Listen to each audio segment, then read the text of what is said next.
Hey everybody, my name is John Brown. I'm a Texas State University student and I'm taking a finance and economics class. I'm going to talk to you about a certain aspect of healthcare called the Iron Triangle.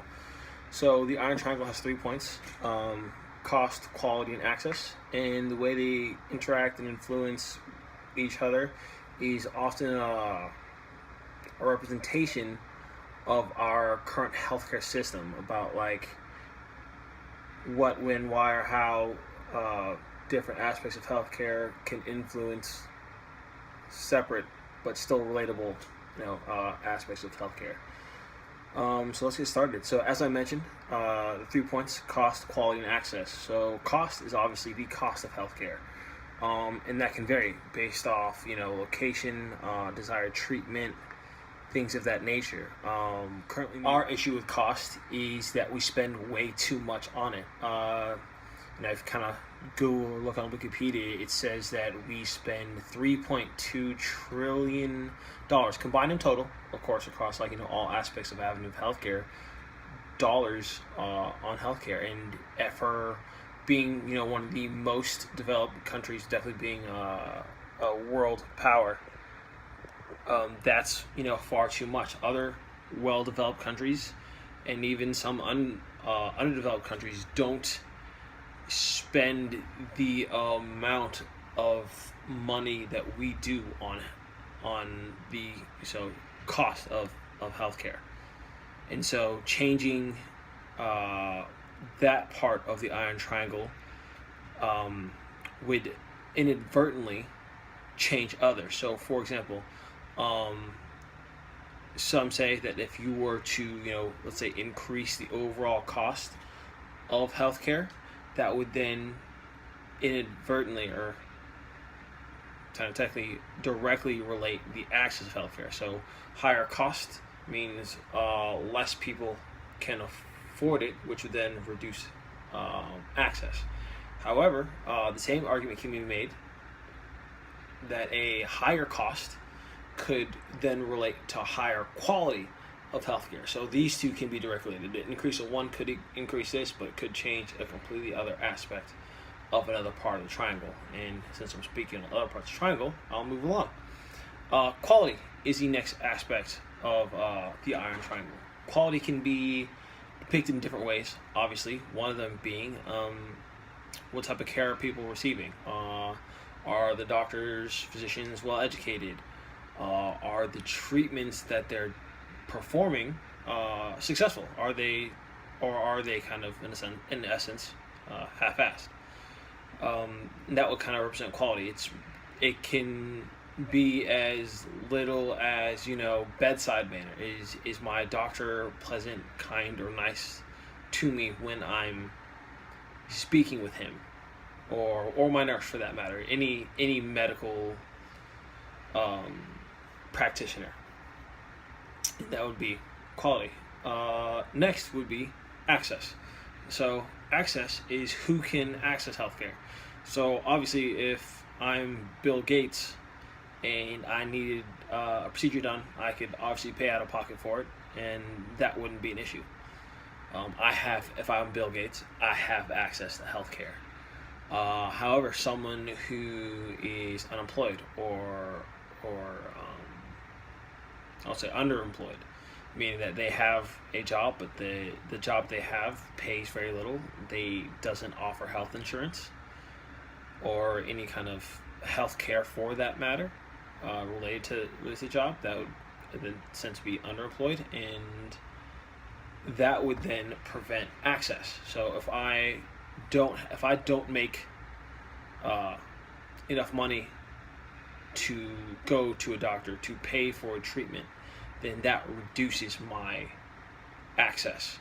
So obviously the cost of healthcare then has the influence on access.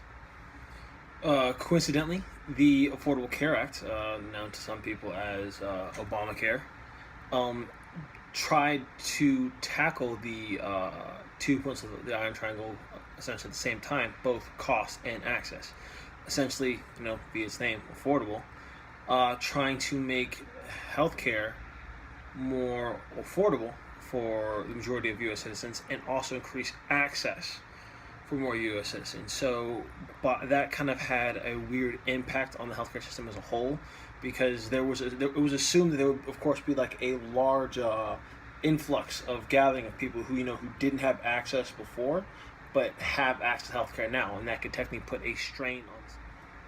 And that strain obviously created a lot of upheaval and dissidence within the healthcare and medical fields and community, because certain aspects of the Affordable Care Act have already been struck down. So there's that. What I think would have been helpful with the Affordable Care Act, if there had been obviously a more thought out or thorough safeguards that would have prevented such large shifts and as far as money and spending and things of that nature. Granted, I believe it did what it was supposed to do. It did, once again, lower cost, grant access, and I also believe it did so by not affecting quality. I think there were aspects of the Affordable Care Act as far as quality of treatment and readmittance for like the same issues, where essentially physicians had to make sure to provide a higher quality of care, to receive bonuses and things of the nature, but to also avoid penalties, because that was another part of what was going on, is there would be penalties for poor quality of care. So since the Affordable Care Act aim to increase quality, increase access with a decrease in costs, and trying to play with those three aspects of the Iron Triangle at the same time, obviously not a good idea. Without caveat safeguards, or without kind of a slow introduction or seeing how the market and various communities take such a broad. As I mentioned previously, the Affordable Care Act technically failed. I believe it was certain aspects of it were recently, struck down by the new president.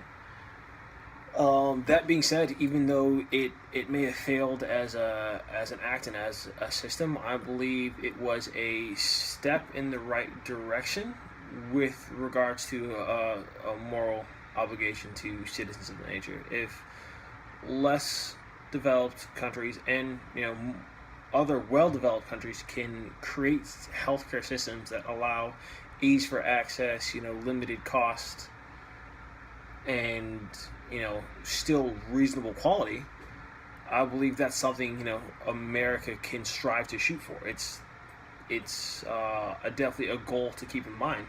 I think there are current systems set up in place that make it very difficult to lean towards that.